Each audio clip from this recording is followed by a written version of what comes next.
What is up, ACL Nation? This is Trey Ryder with the American Cornhole League, ready to bring you the first episode of the ACL Throwdown after the 2019 ACL World Championships. We hope you have recovered from those. I know it's taken me a while, but I'm ready to go. We got ACL Pro Matthew Morton going to be on the show this week. He's going to talk about his success not only at the championships, but throughout the season with partner Brad Powers. This is the ACL Throwdown.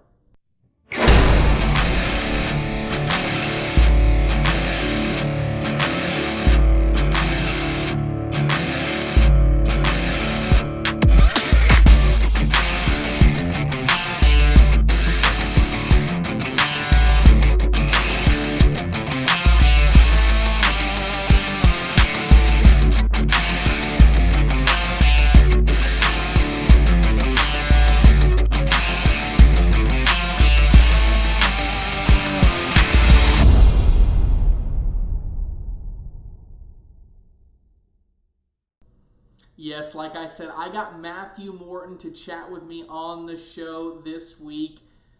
He's made a few words, but something tells me he's going to have some great insight not only to his play this year, but what it's like playing with Brad Powers and what it was like to come in second place in the world in our pro doubles tournament, coming up just short to Emery Parker and Matthew Sorrells at those world championships. But first, my hashtag Trey's Takes, and it's our first throwdown since the World Championships. We got a recap for you guys. We're going to look at the winners of all the different events, give them a shout out, give them some love because they certainly earned it. So let's go through all these events. First, we kicked off the week with the WCO Championship, the international event, Australians, Canadians, Americans all battling for $10,000 in cash prizes. It was featured on the Ocho. Adam Hister and Cody Henderson get their first big win of the year. They broke through that hurdle after a few second place finishes, a few third place finishes. They finally get that win, beating Frank Maudlin and Scott Lane in the semis, and then beating the Canadians, Jamie Cowan and Scott Sullivan. So shout out to the Canadians. Had a barn burner of a match between Stuart King and James S. I'm not even going to try to pronounce his last name because I always screw it up, but the Australians were a blast. 18 of them sent to America to compete. It was a phenomenal time. Mixed doubles, another early in the week tournament. Man, Cheyenne Renner and Tanner Halbert, both superstars this week. Cheyenne Renner, I think you could say put together one of the best resumes for a female that you could. Obviously coming up just short to Cameron Belvin. I'll get to that in a second. But her partnership with Tanner Halbert, obviously the best individual on the week, made a team that was just nearly unbeatable, absolutely destroying Sam Finley and Kyle Malone in the finals, who threw well all week. So it wasn't like they were playing nobodies in the finals. An all Southeast final there. Cheyenne Renner, Tanner Halbert get the win. Going fast forward, Director's Blind Draw. A little shout out here real quick. Mark Pryor and Matt Guy. A good win for the West there from Mark Pryor. Shout out there. Matt Guy doing Matt Guy things. Junior singles, Justin Stranger, someone who I think arguably had the best season out of any junior, adding everything up. Alex Boulay came just a little bit short there in that mental rankings of mine, but Justin Stranger has been incredible. I think he's ready to make that leap up from junior to pro, so I look forward to him competing there. He defeated Alex Boulay in the finals of junior singles. The WCO World Cup, one of my favorite, I think it's my favorite event. It really, really is. It's so much fun to watch the team dynamics when a team's up big, they're coming back. The matchup between the Mid-East and the Mid-South, if you haven't seen that, check out our Facebook page. Down 4-0, the Mid-East fights all the way back, makes it 4-4, and then the Crew Cup team for the Mid-South prevails. They win 5-4. That was so much fun, but got to give credit to the Atlantic Conference. They came in defending champs, lost early to the Mid-South, fought their way through the losers bracket, double dip for the win. Atlantic Conference reigns supreme in this WCO World Cup. Women's Conference Cup, didn't get to see a lot of this action, but the Atlantic Conference wins again. The women team that they had, nasty. I mean, Allison Hine, Harley Culpepper, Cameron Belvin. I mean, the team, the list of players that they put together for that Atlantic Conference, just absolutely outrageous. Senior Conference Cup, the Mid-East reigning supreme. Had a chance to talk with Mike Schaefer about that win. It was a big win for them. They were very proud of it. Mid-East gets the Senior Conference Cup win. Women's singles, again, another match that I just didn't get to watch as it happened, but going back and rewatching, the game between Cameron Belvin and Cheyenne Renner in the finals was absolutely incredible. Those ladies put on a show. Cameron Belvin and Cheyenne Renner, I truly believe, and I wrote about this, are the next up-and-coming superstars in Cornhole, not just in the women's division, singles or doubles, but across the board. These two can sling it. So watch out Papke and Pugh. They had a great year all year. Watch out Finley and Streaker, who dominated the end of the season. I'm telling you, Belvin and Renner, as individuals and whoever they partner with, are going to be forces to be reckoned with in the near future. Senior singles, back to back to back. Damon Dennis defeats Philip Hayden. I don't really know what else to say about that one. Social singles, Nicholas Beamisturfer. So I'm sorry if I destroyed that name. And then, of course, Dayton Weber, second place in social singles. Shout out Dayton for a second place finish there. Time for both those guys to get bumped up to competitive. Junior doubles, Tucker Stills and Hunter Thorne, the team that didn't know each other before they got there, traveled all the way there, get paired up randomly, end up winning the whole thing. What a story. It was cool to see our youngest competitor of the tournament, Aiden Menser, in the finals with Justin Stranger. They came up short, but it was cool to see the youth at such a young age competing on ESPN3. Advanced Crew Cup. The Avery Nation paired up with Brad Powers and Matthew Morton, take down Dodson, Short, Henderson, and Hister in the finals. A big win. Caleb Avery may have not had the least, I shouldn't say worst, but the least impressive performance in the finals. Definitely had the most impressive performance in the interview afterwards. So he's carrying the team in the interviews. Shout out Avery Nation and Powers and Morton. Competitive Crew Cup team led by Grant Adams. Social Crew Cup team Doug Perry. All Forces doubles Rob Guthrie and Lester Price representing the Army. They defeat Brian Cheney and Sergio Ramirez. Cheney and Ramirez were really an entertaining team to watch. They were having a lot of fun up there. Same thing with James Hill earlier, the next day in the blind draw. But it was a pleasure to watch all them, so congrats to those. Women's doubles, Sam Finley, Rosie Streaker, back-to-back wins now. Maybe they'll continue that into the next season. Maybe past that winning streak, who knows. But like I said, some really big up-and-coming superstars. Renner and Hine coming in second there. An impressive performance there by both of those ladies. Senior doubles, again, back-to-back-to-back, Hayden and Dennis. This time they beat Love and Schaaf in the finals. Not much else you can say about those guys.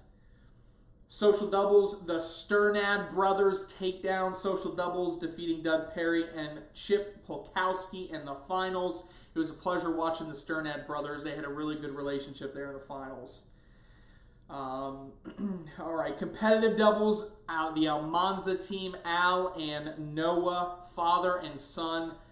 I'll say one of the coolest parts of the entire tournament was seeing the Almanza family just in tears after they won. It was a really touching moment, really inspiring, and that's why we play the game, ladies and gentlemen. We play it for the emotion, we play for the love of the game, and just the gratifying victories that we have. So shout out the Almanzas. Advanced doubles, Texas finally gets a win. I feel like I've been saying they're right there for a long time. They finally get the win. They take down Alan Rockwell and James Baldwin in the finals. Kudos to Sims and Gross. You guys deserve the victory. Advanced singles, Tanner Halbert. I mean, come on, the dude was ridiculous. Didn't lose a game all day. He beats Cody Henderson in the finals. He beats James Baldwin in the semis. Had to go through Matt Guy, had to go through Brett Guy, had to go through just a slew of talent, and the dude just delivered. He was unreal with those all slide bags. I mean, just near perfection, to be honest with you. Near perfection is what Tanner Halbert did, so kudos to you, World Singles Champion. Pro doubles, Emery Parker and Matthew Sorrells. Again, another one of those teams that's just been knocking at the door. They finally get that signature win. I think they've come in second or third place like 27 times this year. But just like Henderson and Hissner, they break through and get a victory finally to close out the year. World champions, Emery Parker, Matthew Sorrells. They defeat my guest today, Matthew Morton, and partner Brad Powers in the finals there. Competitive singles, McGuire Shepard, impressive performance by another Californian. All forces blind draw, Chris Burrell and Russell Buckets Post. Shout out to you guys for a big win there. Advanced blind draw after everybody kind of had left. Matthew Sorrells and Barry Hempy defeat Sam Finley and Bryson Jacobs in the finals to wrap up the week. And that really wraps up my summary of all the different winners that won this week. You can go to iPlayACL.com, click on the news tab, see my full recap of the event for more details. In the meantime, that's all the time we got. I'm going to chat with ACL Pro Matt Morton. He's going to tell me about his big finish to end the season. He's going to talk about his season as well as his partnership with Brad Powers. ACL Pro Matthew Morton, Mr. ESPN now. You can't get off there now. He was on there all over the championships after getting over that hump. Matthew, I appreciate you taking some time out of your last summer before your senior year of high school to chat a little bit about cornhole. Let's jump right into it. Coming off of those 2019 ACL World Championships, man, you had a week. Second place in pro doubles. You won the Conference Cup in Atlantic, won the Crew Cup with Brad Powers, Michael Avery, and Caleb Avery. I just got a general thoughts right out of the gate, Matthew. You know, what was it like to be so successful at the championships? Thank you for just having me, and it was nervous being up there, but we just went up there and we had as much fun as we could, and it was just fun being against the best in the country, just going up head-to-head against them. Yeah, for sure, and, you know, you started, like I said, you had your three big appearances, and the first one obviously being that big win in the Conference Cup. So, what were some of your highlights in that Conference Cup? What was one of the some of your favorite parts about playing on that team atmosphere game? My favorite part was playing against Ryan Wizard. I've never played against him before, and I think I gave him a pretty good match. We were tied up 19-19, but he made a great airmail in the end and he beat me. Ooh, yeah, and I know you were playing singles most of the day, and so that kind of rolled over. And then when you appeared on the broadcast in that trophy ceremony, you were front and center. So that was your first appearance for the week. I think Rocky put you front and center, just wanted to get you some exposure. Didn't realize that you'd be dominating the screen later in the week. So let's fast forward a little bit. Let's talk all the way at the end of the week. You know, you had that pro doubles final. First of all, what was it like to finally get over that hump? I mean, I wrote about it earlier, but I felt like you guys had come in fifth place like 40 times this year. You were just so close to getting on that stage. What was it like to finally break through there? It felt amazing to finally win a bracket in pro doubles. Me and Brad came in second like 2 or 3 times this season, and it was crazy. We had Matt Emery in every single one of our brackets, just right there. Yeah, and you fast forward into that final, you know, you guys had to play him again for the 7th time this year. So you guys obviously know him that well. were you happy with your performance, you and Brad, there in the finals? Anything you do different, or just your general thoughts on that last game? I I think we played really good. We just missed a couple opportunities to end it, but we played our heart out up there and tried everything we could at the time. Hopefully we can come back next season and give them a run for their money again.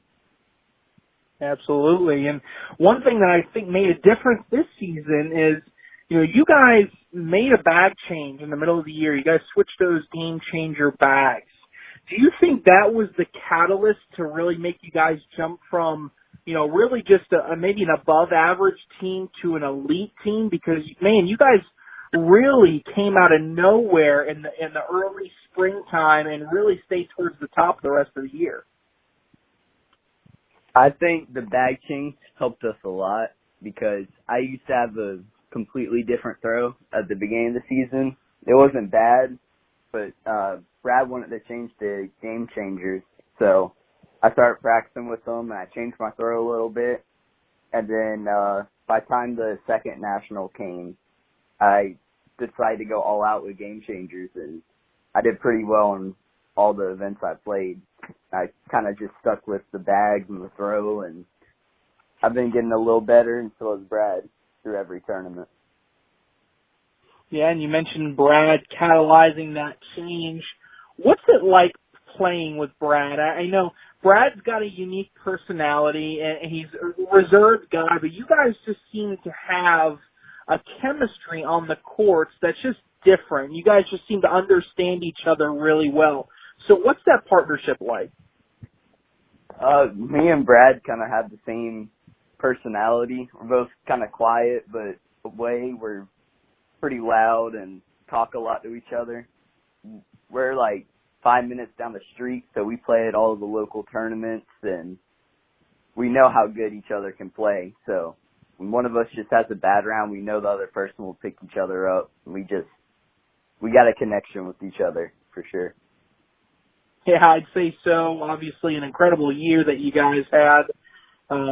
Came up a little bit short at the beginning of the year, but like I said, had a great end to the season. So the season's over.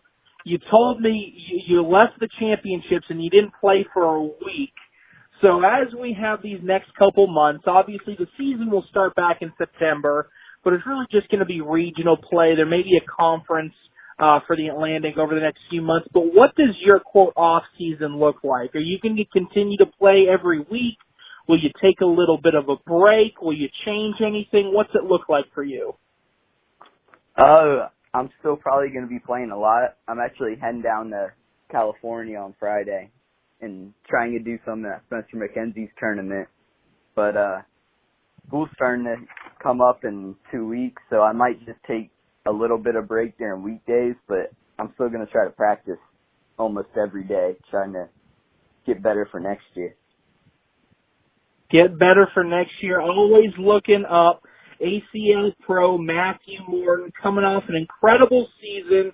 I'm going to brag a little bit on myself here, Matt. I called it. I kind of said you were going to be on the up and up this year, so you made me look a little bit smart. So I certainly appreciate that.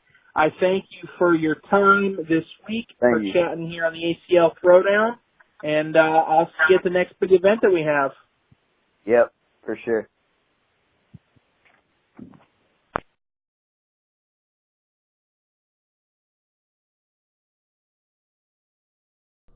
Matthew Morton, a man of few words, but obviously can sling it on the boards. Thank you, Matthew, for chatting with me this week.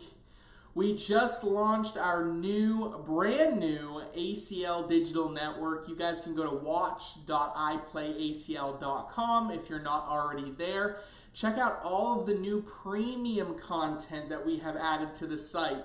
So if you've ever seen some past ESPN broadcasts, wondering where you can watch them again, wanting to relive those incredible moments, you can go to our ACL Digital Network, subscribe, and watch those legendary moments. So I encourage you to do that.